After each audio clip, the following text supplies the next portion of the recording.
Why is Ishmael Abraham's firstborn son called the forgotten child? Picture a family torn apart by jealousy, desperation, and the painful consequences of human impatience. This isn't just another Bible story.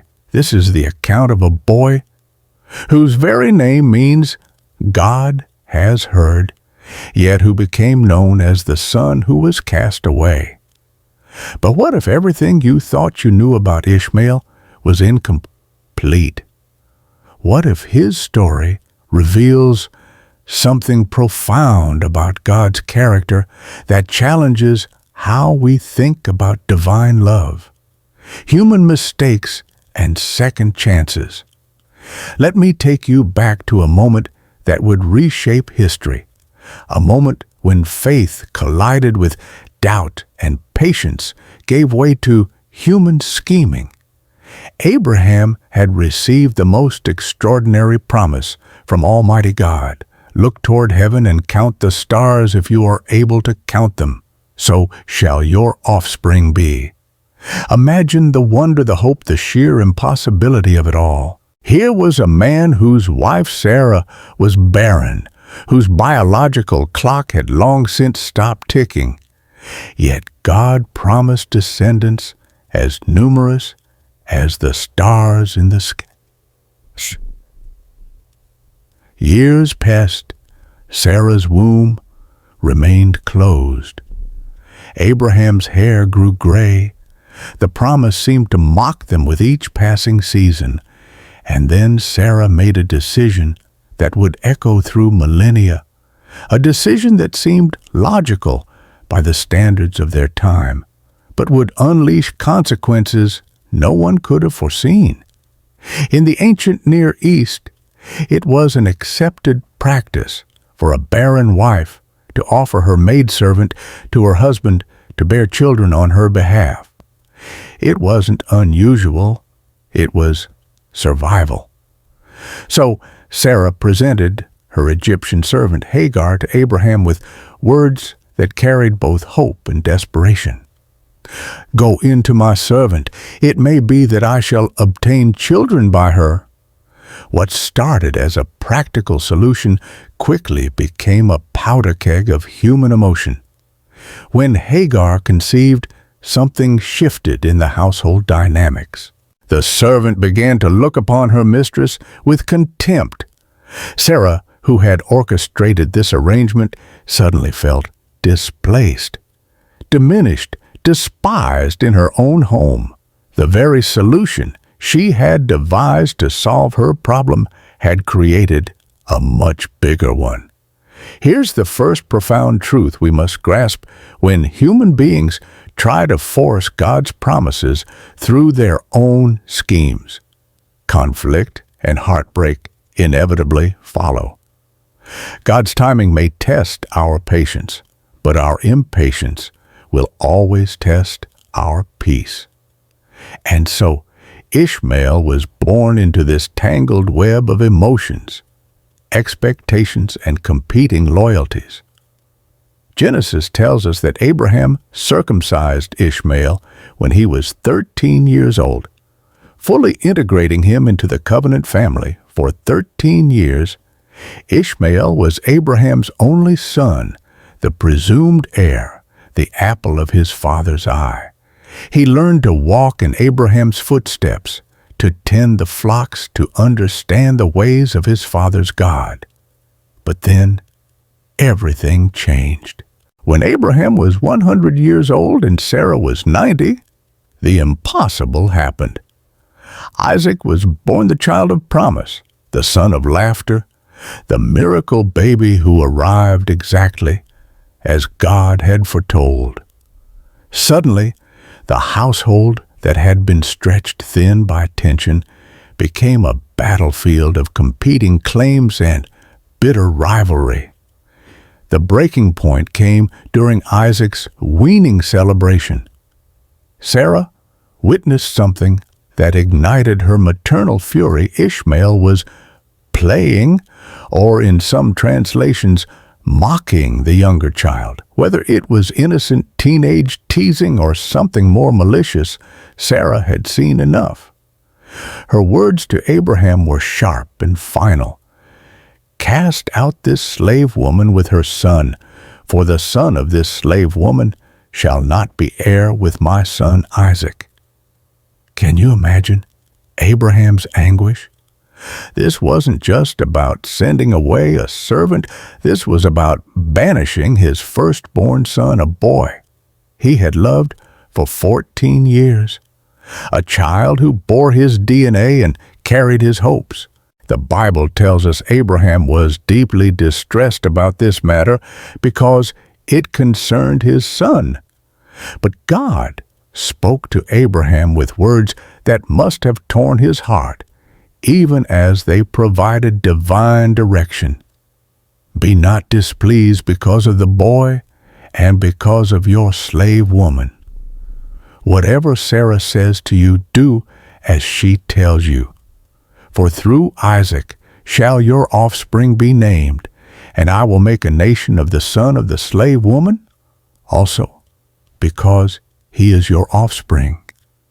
So with a heavy heart, Abraham provided bread and water, placed them on Hagar's shoulders, along with the child, and sent them into the wilderness. Picture that scene, a teenage boy and his mother wandering into the vast desert with limited supplies, essentially sentenced to exile and possible death. The water ran out. The sun beat down mercilessly.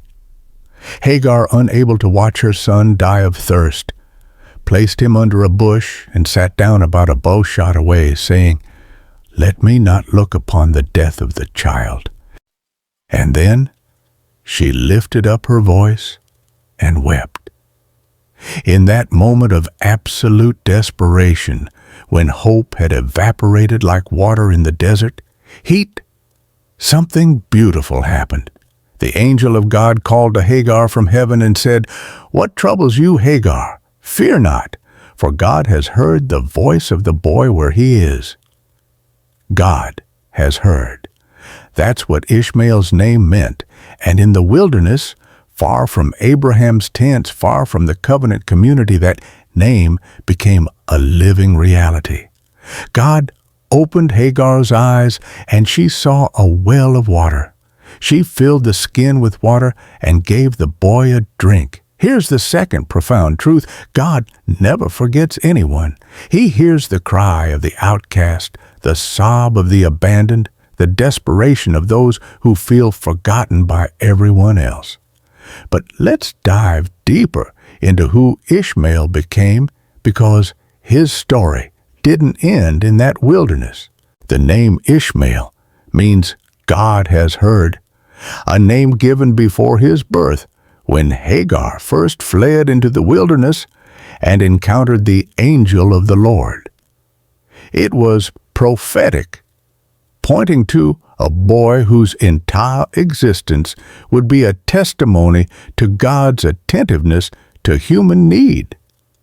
God's promise concerning Ishmael was specific and generous. "I will make him a great nation. 12 princes shall he father, and I will make him into a great nation." Notice the parallel. Just as Isaac would father 12 tribes that would become Israel, Ishmael would father 12 tribal leaders who would become a great people. Hagar found an Egyptian wife for her son, and they settled in the wilderness of Paran.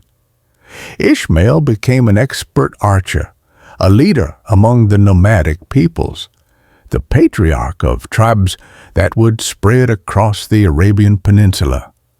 He lived to be 137 years old, a long life marked by God's blessing, even though it followed a different trajectory than the covenant line through Isaac. The beauty of Ishmael's story is this: though he was not the child of promise, he was still a child blessed by promise. God's love extended beyond the covenant line to embrace even those who stood outside its borders. But there's another layer to Ishmael's significance that we cannot ignore: his symbolic meaning in the broader story of redemption. In Galatians chapter 4, the Apostle Paul uses the story of Hagar and Sarah as an allegory for two covenants. Hagar represents the covenant of law, human effort, religious performance, the attempt to earn God's favor through our own works. Sarah represents the covenant of grace, divine promise, spiritual freedom, the gift of righteousness that comes through faith alone. Paul writes, "Now we brothers like Isaac are children of promise." The implication is clear. Those who try to earn their relationship with God through religious works are spiritual descendants of Ishmael, while those who receive God's grace through faith are spiritual children of Isaac. But here's what we must not miss in Paul's analogy, even as he uses Ishmael to represent the inadequacy of works-based religion. The historical Ishmael himself was not rejected by God. He was heard, blessed, and cared for throughout his life. This teaches us something profound about divine grace. God's love extends beyond the boundaries of covenant relationship. Even those who are outside the primary line of promise are not outside the reach of God's care and concern. So, what practical lessons does Ishmael's story hold for us today? First, don't rush ahead of God's timing. Sarah and Abraham's attempt to force the fulfillment of God's promise through Hagar created complications that lasted for generations. When we're tempted to take shortcuts to make things happen through our own schemes, rather than waiting for God's timing, we should remember the pain that impatience can cause. Second, our mistakes don't disqualify us from God's blessing. Ishmael was born from a moment of weak faith, yet God blessed him abundantly. Your past failures, your moments of doubt, your human attempts to help God along, none of these put you beyond the reach of divine grace. Third, God hears every cry for help. When Ishmael was dying of thirst in the wilderness, God heard his voice. When you feel abandoned, forgotten, cast aside by circumstances or people, remember that your cries do not fall on deaf ears. The God who heard Ishmael hears you too. Fourth, God's grace is bigger than our understanding of it. We might be tempted to think that only those within the covenant community matter to God, but Ishmael's story proves otherwise. God's love extends to the outsider, the outcast, the one who doesn't fit neatly into our theological categories. As we conclude Ishmael's remarkable story, we're left with a powerful portrait of divine character. Ishmael was not the child of promise, but he was evidence of God's mercy. He was not the heir of the covenant, but he was the recipient of divine blessing. His story reminds us that God is capable of keeping his promises to Isaac while simultaneously caring for Ishmael.